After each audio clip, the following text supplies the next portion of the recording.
The morning sun cast long shadows across the presidential compound in Ouagadougou as Ibrahim Traoré stood at his office window, watching the capital city slowly come to life. The call to prayer echoed from nearby mosques, mixing with the sounds of merchants setting up their stalls in the markets.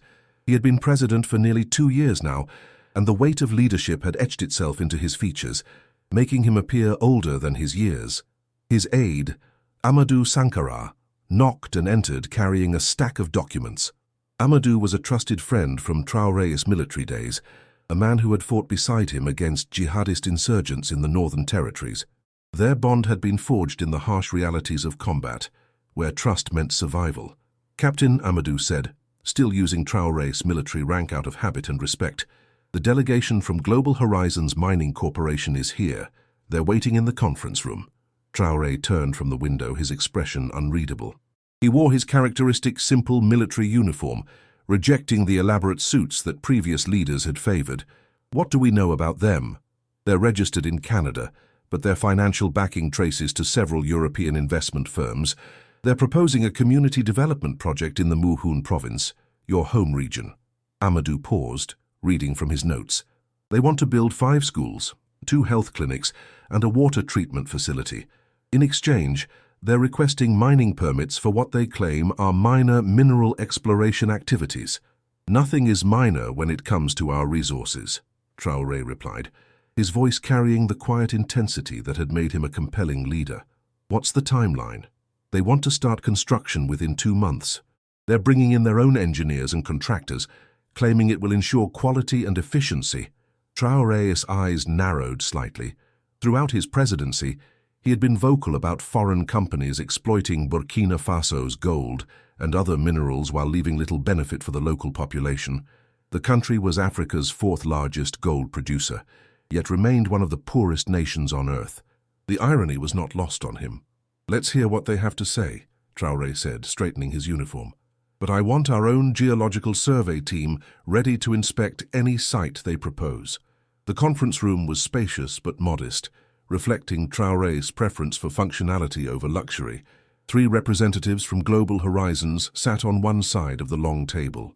The leader was a tall man in an expensive suit, perhaps 50 years old, with the polished confidence of someone accustomed to boardrooms and negotiations.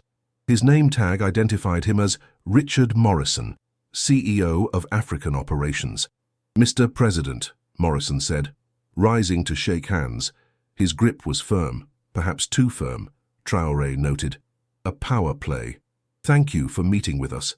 We're excited about the opportunity to partner with Burkina Faso in meaningful development." Traoré took his seat, Amadou beside him. "Tell me about your proposal, Mr. Morrison." Morrison activated a presentation on the screen. Images of modern school buildings, children in classrooms, and smiling families appeared in succession. "Global Horizons believes in sustainable development. We've identified the Bondokouy district in Muhun province as an area of critical need. 5 villages there have no proper educational facilities, and access to clean water is limited." "I'm familiar with the area," Traoré interjected quietly. "I was born in Bondokouy. I attended primary school in a building with mud walls and a tin roof that leaked every rainy season." Morrison's smile didn't falter, though something flickered in his eyes. Surprise, perhaps, or recalculation. "Then you understand the need better than anyone, dared sir. We propose constructing 5 modern school buildings, complete with solar panels, computer labs, and libraries. Each facility will serve approximately 300 students. Additionally, 2 health clinics with resident nurses, and a water treatment system that will serve all 5 villages. And in return," Traoré's voice remained neutral, "we're requesting exploration permits for a 3-square-kilometer area adjacent to the development zone. Our preliminary surveys suggest modest deposits of gold and possibly other minerals. Any extraction would follow all environmental protocols and provide jobs for local workers." Traoré leaned back in his chair, his fingers steepled before him. He had studied geology at the University of Ouagadougou, graduating in 2009 before joining the military. He understood mineral deposits, mining operations, and the language corporations used to obscure their true intentions. "Who conducted your preliminary surveys?" he asked. Morrison consulted his notes. We contracted with Geological Solutions International, a reputable firm based in London. They completed airborne magnetic surveys 6 months ago. Without permission from the Burkinabe government. We operated in international airspace, Mr. President. Everything was legal. Traoré's expression remained impassive, but Amadou noticed the slight tension in his commander's jaw. It was a tell that meant Traoré was processing something significant. I appreciate your interest in developing our communities, Mr. Morrison, Traoré said carefully. However, any project of this nature requires thorough review. I'll need to see your complete survey data, your mining projections and detailed construction plans. Our Ministry of Mines will conduct its own geological assessment of the proposed sites. Morrison's smile tightened almost imperceptibly. Of course, Mr. President. However, I should mention that our investors are eager to begin. We have a 30-day window before we must allocate these resources to other projects. There are several African nations competing for this investment. It was a familiar pressure tactic. Traoré had encountered it before in various forms. The message was clear. Accept quickly or lose the opportunity. But he had not survived combat, led a successful coup, and rebuilt his nation's military while fighting insurgents by making hasty decisions. Then I suggest you provide the requested information promptly, Traoré replied evenly. Burkina Faso welcomes genuine partnership, but we won't be rushed into agreements that don't serve our people's interests. My geology background has taught me that what appears on the surface rarely tells the complete story. The meeting concluded with polite formalities, but as Morrison and his colleagues left, Amadou caught the flash of frustration on the CEO's face. The visitors clearly had not expected to encounter a president with geological expertise, or one unwilling to be pressured. After they departed, Traoré sat in silence for several moments, staring at the presentation materials left behind. The school renderings were impressive, almost too impressive, the kind of facilities that would cost millions to construct. What are you thinking? Amadou asked. I'm thinking that nobody invests millions in schools for access to modest mineral deposits, Traoré replied quietly. And I'm wondering why they specifically chose Bondokouy, my birthplace. Is it coincidence? Or do they think I'll be more sympathetic to development in my home region? You want me to have them investigated? No. Traoré stood, gathering the documents. I want something more direct. Contact Professor Ouedraogo at the university. He was my geology instructor. Ask him to assemble a small team, people he trusts absolutely.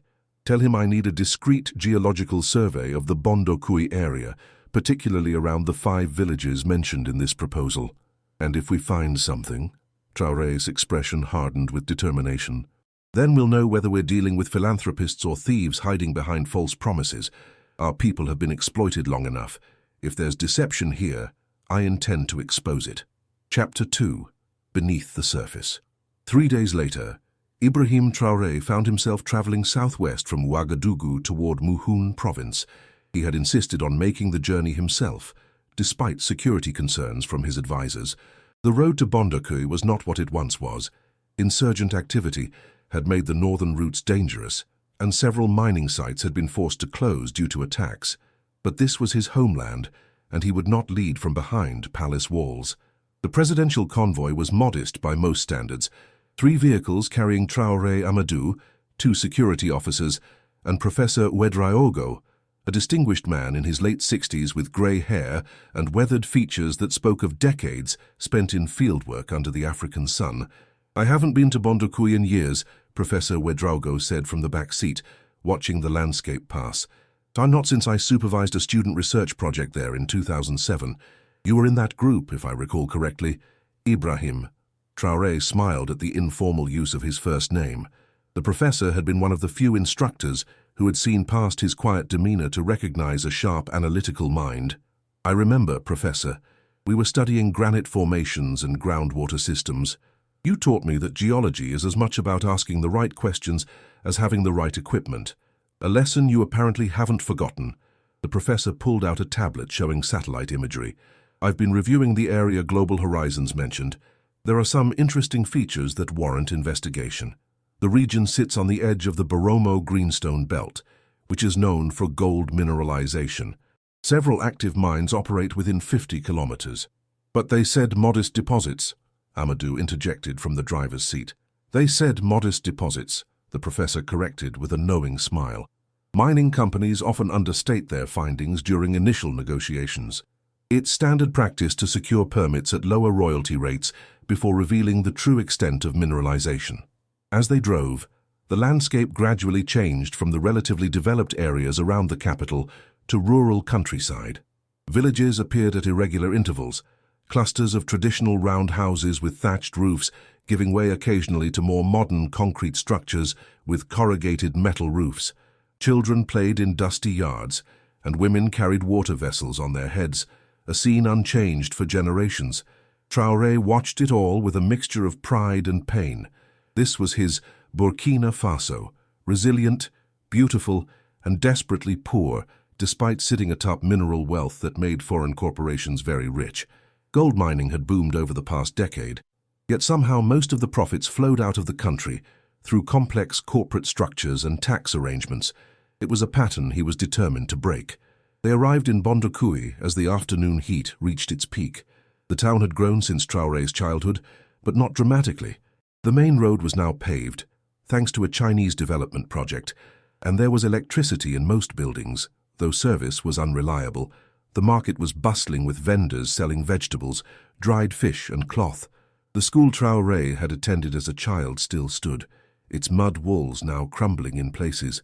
A new building had been added sometime in the last decade, concrete with a rusty metal roof, but even this looked worn and inadequate. About 40 children sat in one classroom, visible through the open windows, crowded onto wooden benches too small for their numbers.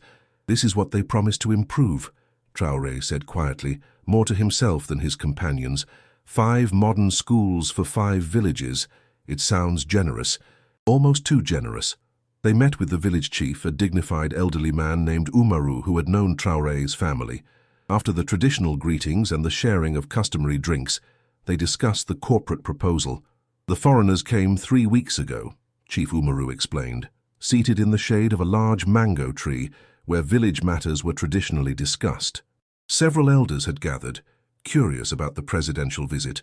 They had photographs, very impressive, new schools with books and computers, a clinic where our people could get medicine, clean water so women wouldn't walk 3 kilometers each day to the well. What did they want in return? Professor Ouedraogo asked. They said they needed to build some structures for their mining equipment. They showed us papers, but the French was difficult to understand. They promised jobs for our young men. They said Burkina Faso would finally benefit from its own resources, that the president's government had approved it. Traoré felt anger rise in his chest, but kept his voice calm. "I have approved nothing yet, Chief Umaru. That's why I'm here. They're pressuring for a decision, but I need to understand what they really want." One of the elders, a thin man with a deeply lined face, spoke up. "With respect, Mr. President, our children need those schools. Our people need the clinic. If the foreigners want to dig some holes in the earth and we get these things, isn't that a fair exchange?" "Perhaps," Traoré replied. "Or perhaps they're offering you water from a well while they drain an ocean. I need to see the land they're talking about." Chief Umaru gestured to a young man standing at the edge of the gathering. "Solimane here is a teacher. He's been helping us understand the foreigners' proposal. He can guide you to the areas they marked." Solimane was perhaps 25, with intelligent eyes and the lean build of someone who walked everywhere in a country where few could afford vehicles. "It's about 5 kilometers from here, Mr. President. They've marked several plots with stakes and orange ribbons." The group set out on foot, leaving the vehicles behind. Traoré had insisted they walk. He wanted to see the terrain as a geologist would, not just pass through it in a car. The path took them through agricultural fields where millet and sorghum grew in the red earth, past small compounds where families lived, and eventually into an area of scattered trees and exposed rock formations. "Here," Solimane said, pointing to orange ribbons tied to stakes driven into the ground. "This is the first area they marked. They said a school would go there." Professor Ouedraogo immediately noticed something. He knelt down, examining the exposed rock. "This is interesting. Ibrahim, come look at this." Traoré crouched beside his former teacher. The rock showed distinct banding patterns, the kind created by metamorphic processes under intense heat and pressure. But more significantly, there were quartz veins running through it, and the discoloration suggested mineralization. "This is not a good site for a school," the professor said, pulling a small geological hammer from his pack and gently tapping the rock. "The bedrock is too close to the surface. You'd have major foundation issues. Any engineer would see that immediately." "Unless engineering a proper foundation wasn't really the plan," Traoré replied, taking out his own hand lens to examine a piece of the rock more closely. In the sunlight, he could see small flecks that could be pyrite, often associated with gold deposits. His pulse quickened. They moved to the second marked location, about half a kilometer away. Here, the situation was even more obvious. The proposed site for a health clinic sat directly on an outcrop of greenstone, the characteristic rock type of gold-bearing formations throughout West Africa. Quartz veins crisscrossed the area, and there were signs that someone had recently taken samples, small chips of rock missing from several locations. "They've already done detailed sampling here," Professor Ouedraogo said, his voice tight with anger. "Look at these marks.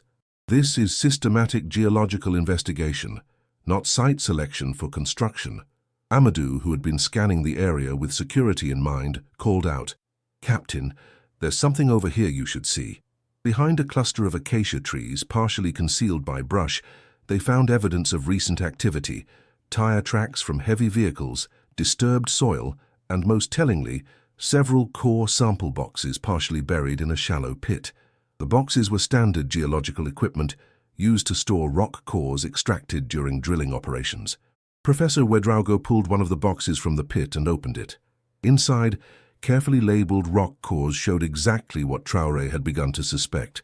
The cores displayed classic features of gold mineralization, quartz veining, sulfide minerals, and alteration patterns. "These are from depths of 10 to 50 meters, the professor said, reading the labels.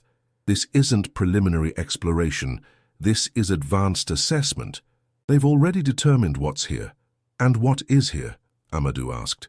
Traoré took one of the cores, examining it closely.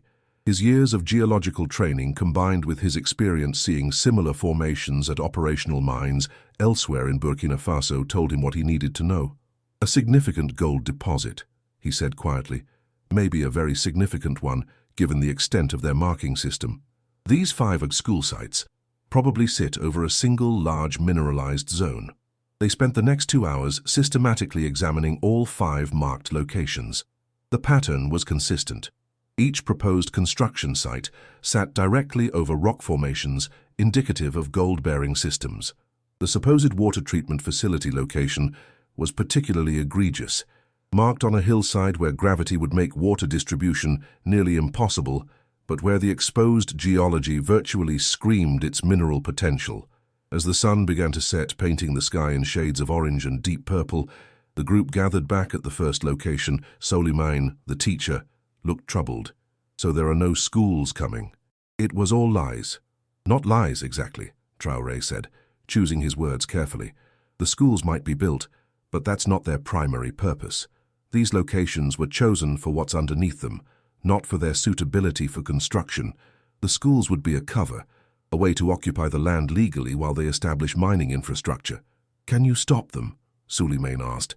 Traoré looked at the young teacher, seeing in him the hope and frustration that defined Burkina Faso's youth generation. "I can, but I need proof they'll respect. Pictures and samples that we can have independently analyzed." "Professor, can your lab handle that?" "Absolutely. We'll need a few days for proper assays, but I can give you preliminary results tomorrow." As they walked back toward the village in the gathering dusk, Chief Umaru asked the question that mattered most. "If you stop them, Mr. President, what happens to our schools, our clinic? We still need these things." Traoré stopped walking and turned to face the chief. "You'll get them, Chief Umaru. But this time, the schools will be built by Burkinabe companies, funded by revenues from our own minerals. If there's gold under your land, it belongs to Burkina Faso, to you and your people, not to foreign corporations who hide their extraction behind false charity." The elder who had spoken earlier smiled slightly. "Your father would be proud, Ibrahim. He always said you asked too many questions as a child. Perhaps that is exactly what we need in a president." That night, sleeping in a modest guest house in Bondoukoui, Traoré couldn't rest.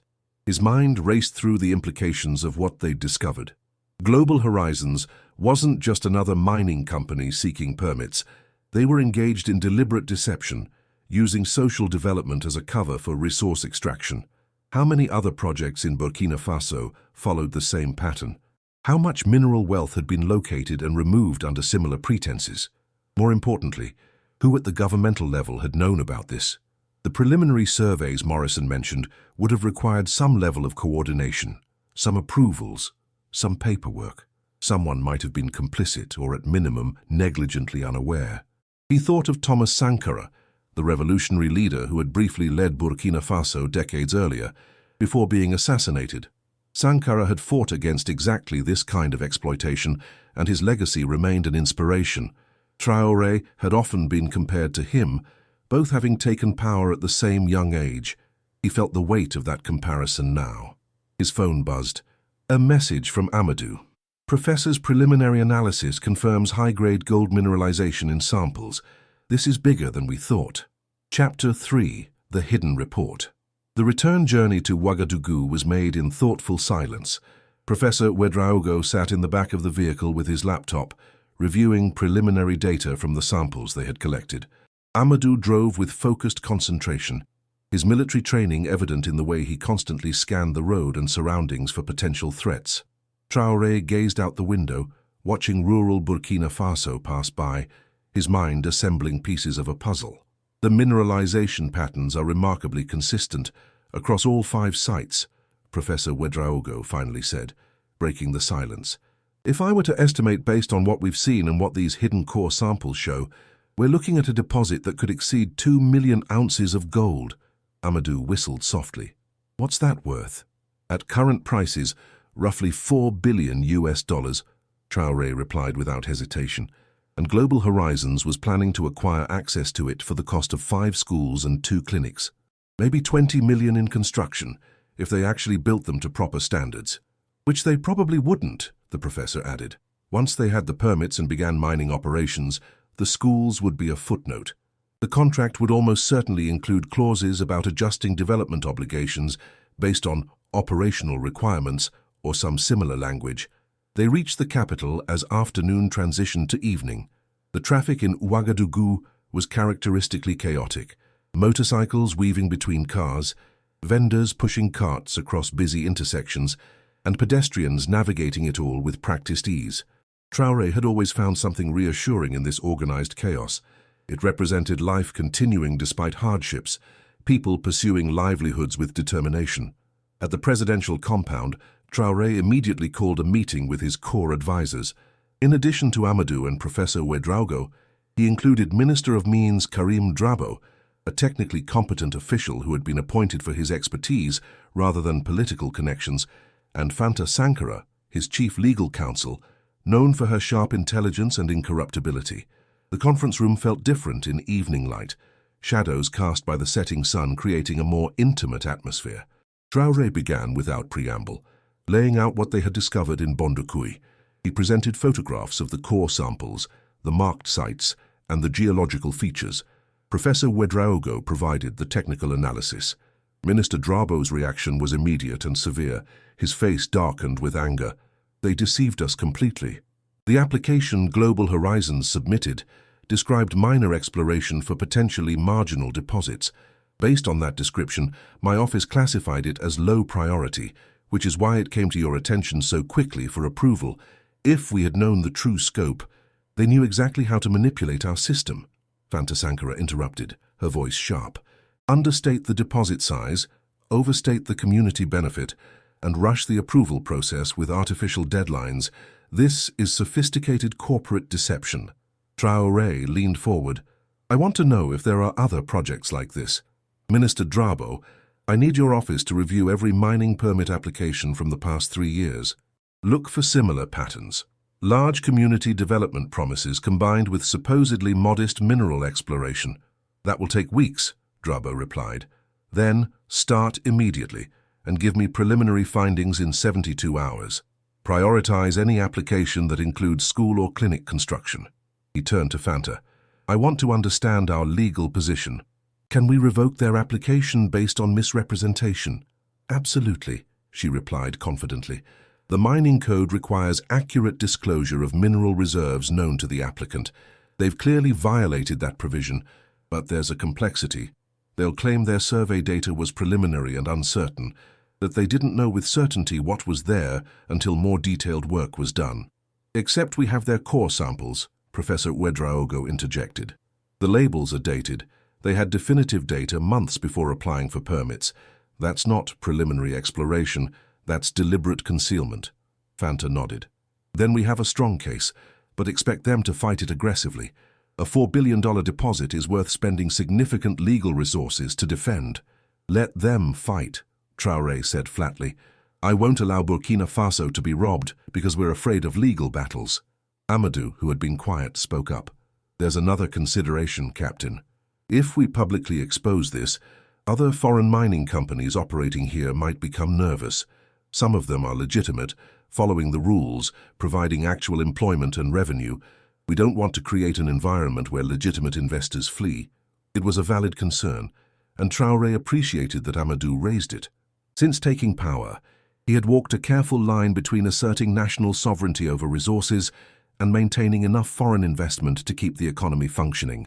Burkina Faso needed the jobs and revenue that legitimate mining provided, even if the historical terms had been unfavorable. That's why we need to be strategic in how we handle this, Traoré replied. We're not attacking foreign investment. We're exposing fraud. There's a difference, quote, and we need to make that distinction clear. He stood, pacing to the window that overlooked the compound grounds. Outside, guards patrolled the perimeter, and in the distance, he could see the lights of the city. Somewhere out there, in offices or hotel rooms, the Global Horizons representatives were probably reporting to their corporate headquarters, unaware that their scheme had been uncovered. Here's what we're going to do, Traoré said, turning back to the group. First, Professor, I need you to complete a comprehensive geological report on the Bondokouy sites, fully documented with scientific rigor. Make it bulletproof. Consider it done. Second, Fanta, prepare a legal opinion on revoking the application, but don't file anything yet.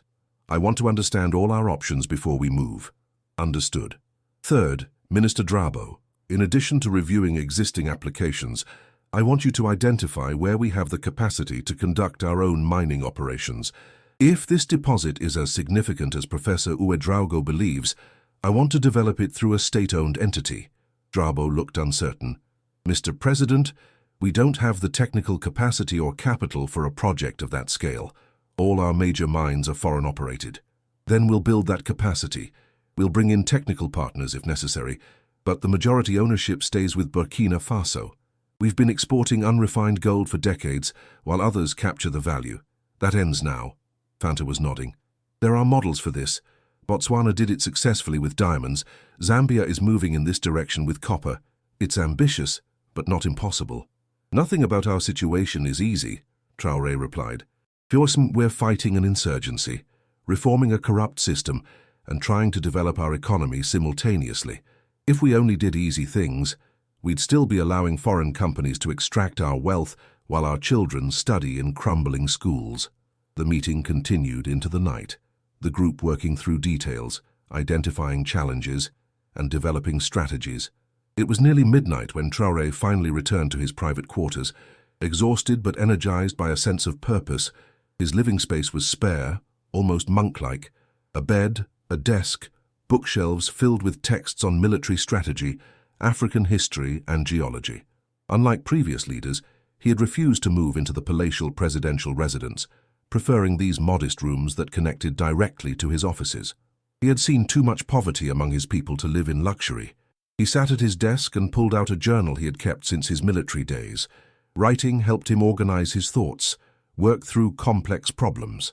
Tonight, he wrote, discovered truth about Bondokouy. What we found is not just about one deposit or one company, it's about the entire relationship between Burkina Faso and those who profit from our resources. The question isn't just how to stop Global Horizons, but how to fundamentally change a system designed to keep us poor while extracting our wealth. He paused, then added, Father used to say that a man's character is revealed not by what he does when everyone is watching, but by what he does when he has the power to profit from wrongdoing. I have that power now. I could let this project proceed, take whatever personal benefits Morrison would certainly offer once he realized I knew the truth. Instead, we fight. Not because it's easy or profitable, but because it's right. That has to be enough. A knock at the door interrupted his writing. Amadou entered, carrying a folder. You should see this. It came through secure channels an hour ago, from an anonymous source. Traoré opened the folder. Inside were documents, internal emails from Global Horizons discussing the Burkina Faso project. As he read, his expression hardened. The emails made clear that the company had known about the deposit's size from their early surveys. More disturbingly, they discussed strategies for dealing with the native president and his nationalist rhetoric, including potential ways to incentivize cooperation at various government levels. One email, from Morrison to his superiors, was particularly revealing. The geology graduate president complicates things, but his focus on fighting insurgents means his attention is divided. If we can get ministerial approval before he reviews details, the project should proceed. Once mining begins, he'll face political pressure to continue given the jobs created. The usual playbook should work. They underestimated you, Amadou said quietly. No, Traoré replied, his voice cold with anger. They underestimated Burkina Faso. They assumed we'd be so grateful for their schools that we wouldn't look beneath the surface. They thought we were either too ignorant or too corrupt to see through their scheme. He closed the folder and looked at his friend. Tomorrow, I want you to find out who sent this. Someone inside their organization is uncomfortable with what's happening. That person might be a valuable ally. I'll make inquiries. What will you do about Morrison? Traoré considered the question. His instinct was to immediately summon the CEO and confront him with the evidence, but strategic thinking required patience. Nothing, for now. Let him think we're still considering his proposal. The more time we have to build our case and identify all the parties involved, the better positioned we'll be to act decisively. After Amadou left, Traoré stood at his window, looking out at the sleeping city. Somewhere out there, children slept in homes without electricity. Students studied by candlelight in schools without proper roofs. Families struggled with illness because medical care was hours away or unaffordable. Meanwhile, beneath their feet lay billions of dollars in mineral wealth, much of which was being quietly located and mapped by foreign companies using techniques exactly like Global Horizons had employed. Chapter 4. Networks of Deception. The next 72 hours moved with calculated intensity. While maintaining outward appearances of a normal presidential schedule, including a public speech on agricultural development and a meeting with the Alliance of Sahel States partners, Traoré coordinated a comprehensive investigation into Global Horizons and similar operations. Minister Drabo's preliminary report arrived exactly on schedule, and its contents were more disturbing than Traoré had anticipated. The minister sat across from him in the presidential office, dark circles under his eyes, suggesting he hadn't slept much while compiling the data. We've identified 17 mining permit applications in the past 3 years that follow a similar pattern to Global Horizons. Drabo began, his voice weary but determined. In every case, the applicant company proposed significant community development projects, schools primarily, but also clinics and water systems. In every case, they described their mineral interest as preliminary or modest exploration. And in reality, Traoré prompted, Feyasu, we've cross-referenced with available geological data, and in at least 12 cases, the proposed development sites sit over known or strongly suspected mineral deposits. In 5 cases, the companies have already begun operations, and the promised community projects were either never built to substandard quality, or significantly scaled back from original proposals. Traoré felt the familiar anger rising, but channeled it into focus. Give me an example. Drabo consulted his notes. Northern Light Resources, a company registered in Australia. 3 years ago, they proposed building a vocational training center in Yatenga province in exchange for exploration permits. The training center was supposed to serve 500 students annually, teaching welding, carpentry, and electrical work. The permit was granted based on these commitments. What actually happened? They built a single-story concrete building, inadequately equipped, that currently serves about 50 students per year. Meanwhile, their exploration identified a manganese deposit that's now in production. Annual revenue from that operation is approximately $40 million. Burkina Faso receives 7% in royalties, About 2.8 million. The training center cost them perhaps 500,000 to build, probably less. The ratio is obscene, Traoré said quietly. They spend 500,000 on a substandard facility and extract 40 million annually, and we celebrated it as foreign investment and development. There are worse examples, Drabo continued. Horizon Mining Group, registered in London.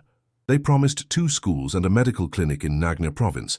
The schools were built, but within 2 years, both had significant structural problems. Cracked walls, leaking roofs. One was condemned as unsafe and closed.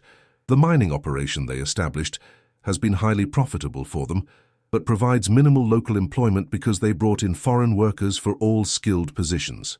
Traoré stood and walked to the map of Burkina Faso that covered one wall of his office. Red pins marked insurgent activity zones, blue pins marked active mines, green pins marked proposed projects. He studied the pattern, seeing connections that hadn't been apparent before. They're not randomly choosing sites, he said, tracing his finger across the map. Look at the distribution. They're systematically identifying and securing access to mineral deposits across our most resource-rich regions, using development promises as the key to unlock permits. Amadou entered the office, catching the end of Traoré's observation. The anonymous source made contact, he said. She's willing to meet but wants assurances of protection. She? Traoré turned from the map. Véronique Laurent, a French geologist working for Global Horizons. She's been with the company for 8 years and has worked on projects in 7 African countries. She's disillusioned with what she calls systematized deception. Can we trust her? Unknown. But she's provided documentation that checks out. Internal reports showing they've used this school building model in Mali and Niger as well, with similar results. Promises made, minimal delivery, maximum resource extraction. Traoré considered carefully. Meeting with a corporate whistleblower carried risks. It could be a setup, an attempt to gather intelligence on his investigation. But the potential value of insider information was substantial. Set up the meeting, he decided, but security precautions, neutral location, our choice, and counter-surveillance to ensure she's not being tracked by her company. I know a place, Amadou replied. The cultural center in Depoya, public enough to be safe, private enough for discreet conversation. There's a back office I can secure. 2 days later, Traoré found himself in that back office, a modest room in a building dedicated to preserving traditional Burkinabe art and culture. The walls displayed masks and woven textiles, traditional artifacts of the Mossi people. He had arrived separately from his security detail, wearing civilian clothes, looking like any other educated professional in the capital. Véronique Laurent arrived precisely on time. She was perhaps 40, with short brown hair and the weathered complexion of someone who had spent considerable time in harsh climates. She carried a worn backpack and moved with nervous energy, constantly checking the room as if expecting discovery. "Thank you for meeting me, Mr. President," she said, her French carrying a distinct Parisian accent. "I know you're taking a risk." "We all are," Traoré replied, gesturing for her to sit. "Tell me why you're here." She pulled a laptop from her backpack, hands slightly shaking. "I became a geologist because I love the earth, understanding its structures, its history. I thought working for mining companies I'd be part of something productive. Instead, I've spent years being complicit in what amounts to theft dressed up as development." She opened files on her laptop, turning the screen so Traoré could see. "This is Global Horizons, actual internal assessment of the Bondoukoui deposit. Not the one they shared with your government, but the real one. They estimate 2.3 million ounces of gold, maybe more. At current prices and production costs, they're projecting profits of approximately $2.8 billion over the mine's 15-year lifespan. And they were willing to offer 5 schools for access to that," Traoré said. "Schools they'd build as cheaply as possible. I've seen the budget allocations. They plan to spend 18 million on all the development projects combined. It's a rounding error compared to their projected profits. Why didn't you speak up earlier? Why now?" Véronique looked away, and Traoré saw genuine shame in her expression. "Because I was a coward, because I needed the job, the salary, the career advancement. But 3 months ago I was in Niger surveying sites for another project. I met a village elder whose grandson had died because the nearest clinic was 3 hours away and they had no transportation. That clinic was supposed to have been built 2 years earlier by another mining company I'd worked for. It never was. The boy died from a treatable infection because of a broken promise. She turned back to Traoré, tears in her eyes. I can't do this anymore. I can't pretend these projects are anything other than elaborate schemes to extract resources while providing minimal benefit to the people who actually live here. What do you want from this meeting? Traoré asked gently. I want to help you stop them. I have documentation, internal communications, geological data, financial projections, everything you'd need to prove they've systematically deceived African governments across multiple countries, and I can testify about their methods, their strategies, how they identify targets and manipulate regulatory processes. Traoré studied her carefully. He had learned to read people during his military service, to distinguish genuine emotion from performance. Veronique's distress seemed authentic, but he couldn't afford to trust completely. The information you're offering could be very valuable, he said, but it also puts you at significant personal risk. Global Horizons will retaliate. They'll destroy your reputation, make you unemployable in your field, probably sue you for breach of confidentiality. I know, she replied simply. But I've saved some money, and I can't look at myself in the mirror anymore if I stay silent. Give me the data, Traoré decided. Copy everything to a secure drive, and write a detailed statement about what you've witnessed, what you know about their operations. Be specific, include dates, names, locations. We'll protect you as much as we can, but I need you to understand the commitment you're making. She nodded, already pulling a hard drive from her backpack. I've been preparing for this meeting for weeks. Everything is already organized, documented, referenced. You'll have what you need. As the data transfer proceeded, Traoré asked questions about the broader pattern. Veronique explained how Global Horizons and similar companies operated, identify resource-rich areas in developing countries, use preliminary surveys to assess deposits, then structure applications to minimize apparent value while maximizing access. The development projects served dual purposes. They made approval more likely and provided moral cover for operations. The strategy is sophisticated, she explained. They know that governments in resource-rich but economically struggling countries are desperate for development. Schools, clinics, water systems, these are real needs. So they offer just enough to create political pressure for approval without spending enough to actually make a difference. And when the projects underdeliver, by that time, the mining operation is established, jobs exist, revenue is flowing. It becomes politically difficult to crack down because you're seen as threatening employment and economic activity. They count on that inertia. The data transfer completed.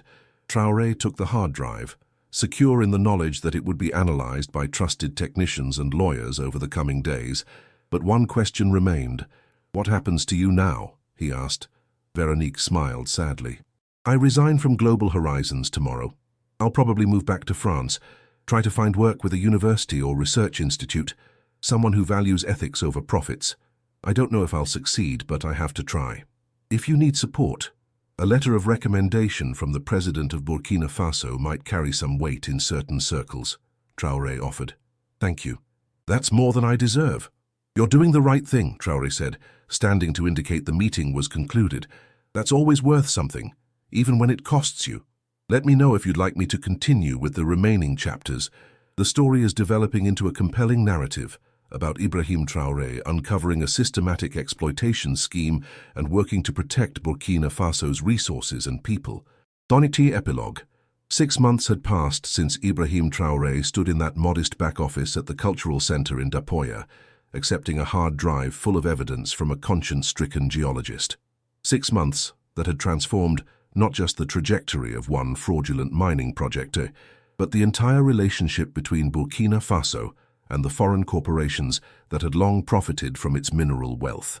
The morning sun rose over Ouagadougou, casting golden light across the presidential compound where Traoré stood at his familiar window, coffee in hand, watching the capital come alive.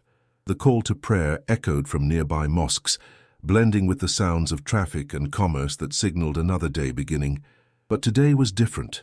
Today marked the official opening of the Bondokui Educational and Development Complex, the first major project of the newly established Burkina Faso National Mining Corporation. Amadou entered without knocking, a habit born of years of military camaraderie. "The convoy is ready, Captain. We should leave within the hour if we want to arrive before the ceremony begins." Traoré nodded but didn't immediately move from the window. His mind was reviewing the journey that had led to this moment, the challenges overcome, the opposition faced, and the small but significant victories achieved. After receiving Véronique Laurent's data, the case against Global Horizons had come together with methodical precision. Professor Ouedraogo's geological report, combined with the internal documents showing deliberate misrepresentation, had provided an ironclad legal foundation. Fanta Sankara had crafted a legal strategy that was both aggressive and defensible, anticipating every counter-argument the corporation's expensive lawyers would deploy. The public announcement had been carefully staged. Rather than simply revoking Global Horizons' application quietly, Traoré had called a press conference and laid out the evidence in detail. He had shown the geological data, explained the discrepancy between what was claimed and what was real, and demonstrated the pattern of similar deceptions across multiple projects and multiple countries. The international reaction had been swift and polarized. Western media, particularly outlets with close ties to mining interests, had accused Traoré of nationalism and creating an unfriendly environment for foreign investment. Headlines warned of Burkina Faso becoming another cautionary tale of resource nationalism gone wrong, comparing his actions to historical cases where governments had seized assets and scared away legitimate investors. But other voices had been supportive. Pan-African commentators praised his courage in standing up to corporate exploitation. Academic economists noted that resource-rich countries had every right to demand fair terms for their mineral wealth. And crucially, other African leaders began asking questions about similar projects in their own countries. The pressure from Global Horizons had been intense. They had filed multiple lawsuits in international courts, claiming breach of contract and demanding compensation.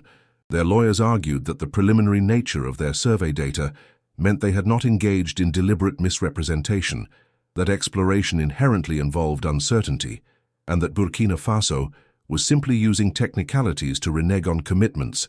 Traoré had stood firm. In a speech to the National Assembly that had been broadcast across the country, he had addressed the accusations directly. "They say we are hostile to foreign investment. This is false. We welcome genuine partnership, where both parties benefit fairly.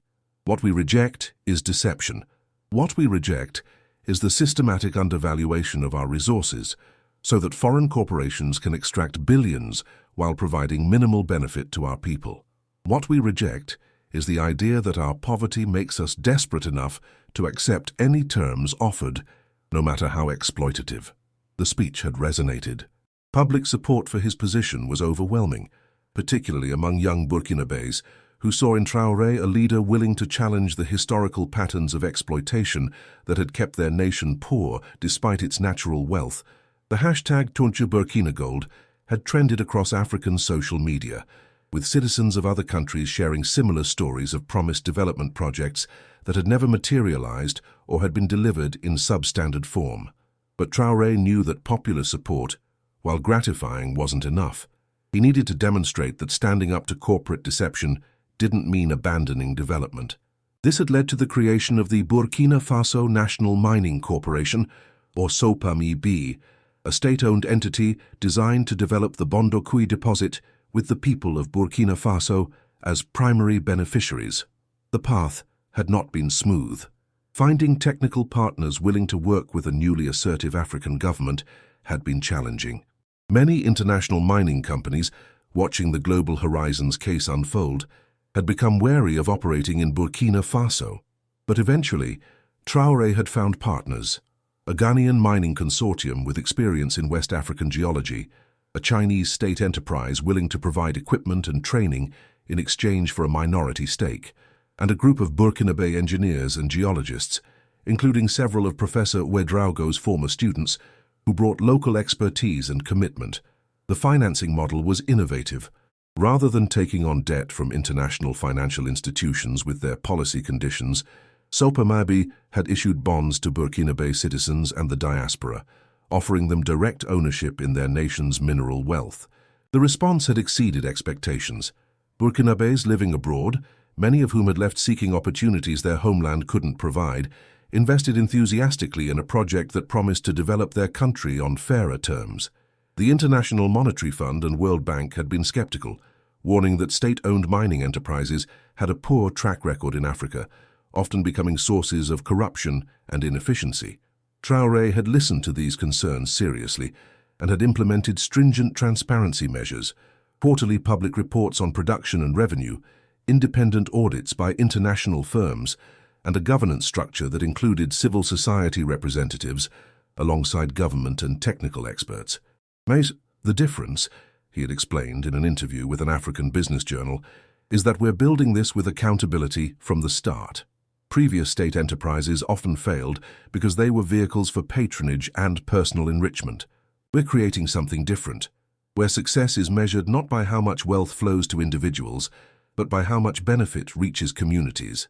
The morning convoy to Bondoukou included not just security vehicles and government officials, but also journalists from across Africa, and international observers curious to see whether Traoré's promises would translate to reality.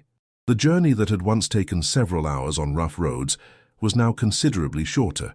SOPAMIB's first infrastructure investment had been improving the road network connecting Bondoukou to the capital, recognizing that development required reliable transportation. As they drove, Traoré reflected on the personal costs of the past 6 months. There had been 2 additional coup attempts by military factions, allegedly backed by foreign interests, though solid evidence of external support remained elusive. His security detail had been increased, and he could no longer move through Ouagadougou with the relative freedom he had once enjoyed. The insurgency in the north, while not directly connected to the mining dispute, had intensified, with some analysts suggesting that certain actors were deliberately destabilizing the country to pressure him to adopt more accommodating policies toward foreign investment. He had also faced criticism from within his own government. Some officials, comfortable with the traditional system where foreign companies provided predictable revenue even if the terms were unfavorable, worried that his assertive approach would isolate Burkina Faso economically. Better small certain benefits than large uncertain promises, one minister had argued during a contentious cabinet meeting, but Traoré had been unmoved. "Our ancestors did not accept exploitation simply because resistance was difficult," he had replied. "Thomas Sankara did not rename our country Land of Upright People, so that we could then bow before foreign corporations. If we fail in this endeavor, at least we will have failed while standing for our principles." The landscape changed as they drove southwest, the urban sprawl of Ouagadougou giving way to agricultural lands, and then to the distinctive terrain of Mouhoun province. Traoré noticed changes that hadn't been there 6 months earlier. New wells marked with blue-painted stones, solar panels on some village buildings, and in one location, a group of young people in matching uniforms that identified them as SOPAMIB trainees. The mining operation had begun with training. Rather than importing foreign workers for all skilled positions as previous companies had done, SOPAMIB had established a technical institute where young Burkinabés learned geology, mining engineering, equipment operation, and mine safety. The program was rigorous. Traoré had insisted on international standards, but it was creating a skilled workforce that would serve Burkina Faso for decades beyond this single project. As the convoy approached Bondoukou, Traoré could see the transformation even from a distance. The mining operation itself was located several kilometers from the village, carefully positioned to minimize environmental impact on residential areas. But the community development projects were impossible to miss. The Bondoukou educational complex stood where one of Global Horizon's school sites had been marked.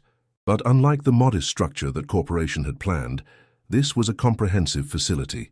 5 separate buildings arranged around a central courtyard, each designed for different educational levels. Solar panels covered every roof, ensuring reliable electricity. The architecture incorporated traditional Burkinabé design elements, the distinctive mud brick construction techniques of the region, but with modern engineering that ensured durability and functionality. The convoy parked in a designated area, and as Traoré emerged, he was immediately surrounded by people. Village elders he remembered from his previous visit, government officials who had traveled from the capital, representatives of the partner companies, journalists with cameras and microphones, and most importantly, hundreds of local residents who had come to witness the opening ceremony. Chief Umaru, now walking with a cane but still commanding respect, approached with a broad smile. "Welcome home, Ibrahim. Your father would have been proud of this day." Traoré embraced the chief warmly. "It's not my achievement, Chief. It belongs to all of us, to everyone who refused to accept that being poor meant accepting exploitation."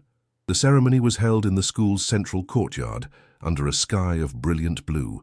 Traditional drums played as masked dancers performed, honoring the ancestors and seeking their blessing for the new facility. Muslim prayers and Christian blessings were offered, reflecting the religious diversity of the community. Traoré had insisted that the ceremony honor local traditions rather than following Western protocols. This was a Burkinabe achievement and should be celebrated in Burkinabe ways. When he spoke, Traoré kept his remarks focused and personal rather than political. 6 months ago, I stood in this village and learned that a foreign corporation had planned to build schools here, not because they cared about education, but because our gold lay beneath the ground. They thought we wouldn't notice, that we would be so grateful for their charity that we wouldn't ask questions about their true intentions. He paused, looking at the assembled crowd. But we did ask questions, and when we discovered deception, we didn't simply reject their project, we built something better. These schools you see today are not gifts from foreign corporations. They are your schools, built with your resources, owned by your nation. The gold beneath this ground will be extracted carefully, responsibly, and the profits will build more schools, more clinics, more opportunities for your children and grandchildren. Soleiman, the young teacher who had guided them during the initial investigation, stood nearby in a new suit, having been appointed principal of the new school. Traoré called him forward. This young man showed me the sites where schools were supposed to be built. He wanted education for his students so badly that he was willing to believe promises from strangers. Now he will lead an institution that serves 400 students, with proper books, computers, laboratories, and most importantly, teachers who are paid salaries that reflect the importance of their work. The crowd erupted in applause. Soleiman, visibly emotional, struggled to speak. "I never imagined, when President Traoré visited months ago, I hoped we might get one decent school. Instead, we have this." He gestured at the complex around them. "And it's not just the buildings.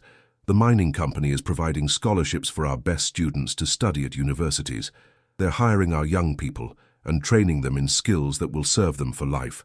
This is development with dignity." After the speeches, Traoré toured the facilities with Chief Umaru, Professor Ouedraogo, and a small group of officials. The classrooms were bright and spacious, equipped with desks, blackboards that were actually functional, and in some rooms, computers powered by the solar arrays. The library contained thousands of books in French, Juan Moure, and other local languages, a collection carefully curated to include both international knowledge and African perspectives. In one classroom, they encountered a group of students, perhaps 12 or 13 years old, who had been selected to be the first class in the new school. They stood nervously as the president entered, unsure of protocol. Traoré smiled and sat on one of the desks, gesturing for them to relax. "Tell me," he said in Moure, the local language, "what do you want to study?" A girl in the front row raised her hand tentatively. "I want to be a geologist, like you, Mr. President. I want to understand what's under the ground and help my country use it wisely." Traoré felt emotion tighten his throat. "Then you should talk to Professor Ouedraogo here. He was my teacher, and he can tell you about university programs. What's your name?" "Fatimata, sir." "Well, Fatimata, I expect great things from you. Burkina Faso needs people who ask questions and seek understanding. That's how we build a better future." Later, at the medical clinic that was part of the development complex, Traoré met Dr. Aminata Kabore, a Burkinabe physician who had been practicing in France but had returned home when she learned about the project. "I left because there were no opportunities here," she explained as she showed him the clinic's examination rooms, pharmacy, and small surgical suite. "But this changes things. We can provide real health care now, not just emergency treatment. And we are training community health workers to extend our reach to surrounding villages." "What made you come back?" Traoré asked. "Your speech to the National Assembly," she replied simply. "When you said that, we reject the idea that our poverty makes us desperate enough to accept exploitation. That resonated with me. I realized I could be part of building something different, or I could stay comfortable in Paris while my country struggled. The choice became clear. As the day progressed, Traoré met with dozens of people whose lives were being changed by the project. Young people in mining training programs, learning to operate heavy equipment and analyze geological data. Women employed in administration and environmental monitoring. Elders who had negotiated agreements, ensuring that sacred sites would be protected from mining activities. Farmers whose lands had been surveyed and compensated fairly when mining infrastructure required easements. The environmental safeguards had been particularly important to Traoré. He had insisted that SOPAMIB exceed international standards for environmental protection, knowing that African mining operations were often characterized by environmental degradation that harmed communities for generations. Independent environmental monitors had been hired, water quality was tested regularly, and plans were in place for eventual mine closure and land rehabilitation. Amadou found him as the afternoon ceremonies were concluding. "Captain, there's a call you should take. It's from the President of Ghana." In a small office at the clinic, Traoré took the call. President Mahama's voice was warm and congratulatory. "Ibrahim, I've been following the news from Bondoukoui. Impressive achievement. But I'm calling because I've received information that several mining companies operating in Ghana have been using similar tactics to what you uncovered. Understating deposits, overpromising development projects. I'd like to discuss how you investigated and addressed the issue." "Of course, Mr. President. We can share everything we learned." "There's more," Mahama continued.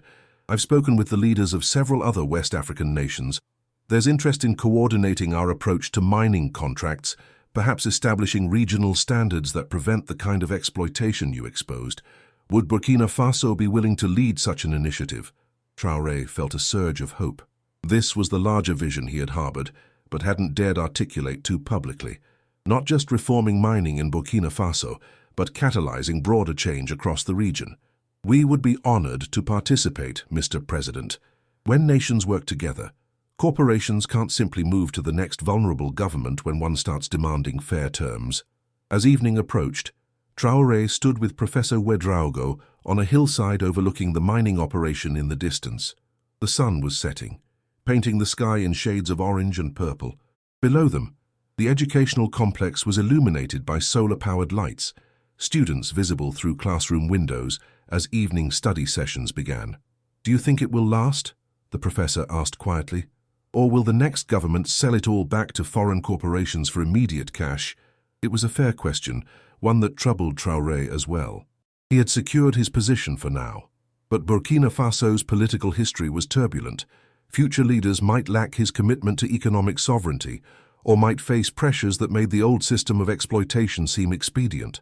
"I don't know," Traoré admitted, "but we're creating something that will be hard to undo. These students," he gestured at the school below, "will remember that Burkina Faso once stood up for its rights and built something meaningful with its own resources.